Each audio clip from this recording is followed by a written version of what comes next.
எப்படி வந்து financial சேலஞ்சஸை face பண்றது, ரெண்டாவது அதை எப்படி ஓவர் கம் பண்றது. ரைட், ஃபேஸ் பண்ண தெரியாம தான் நிறைய பேர் அதுல ஸ்ட்ரகிள். இது ஒரு ஸ்ட்ரகிள் கிடையாது. முதல்ல நான் என்ன சொல்றேன்னா, நமக்கு முன்னாடி இருக்கிறது கடனோ கமிட்மெண்ட்டோ அல்ல, நமக்கு முன்னாடி இருக்கிறது டாஸ்க். அப்படி புரிஞ்சுங்க, சரியா? நீங்க வந்து ஒரு 2 கோடி ரூபாய் ஒரு இதுல இன்வெஸ்ட் பண்ணிருக்கீங்க.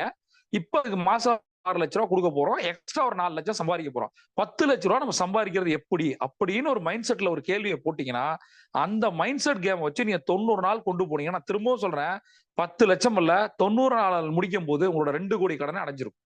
3 மாசத்துல எப்படி 2 கோடி அடைக்கலாம்? ஃபர்ஸ்ட் இந்த 90 நாள் ப்ராசஸ்க்குள்ள வாங்க. அப்ப மினிமம் ஒரு 1 இயர்ல நமக்கு எத்தனை 90 நாள் இருக்கு? 4 90 நாள் இருக்கு. முதல் 90 நாள்ல உங்களுக்கு சில விஷயங்கள் புலப்பட தொடங்கும். எப்பயுமே ஒவ்வொரு ஸ்டெப்பா எடுத்து வைக்கிறோம். முதல் ஸ்டெப் வந்து ஸ்ட்ரகிள் ஃபேஸ், அதாவது நமக்கு வர்ற கஷ்டம், கஷ்ட காலம். ரெண்டாவது சர்வைவல். இது ஓரளவுக்கு மேனேஜ் பண்ண முடியும். சிலது வந்து தொட கூட முடியாது. என்ன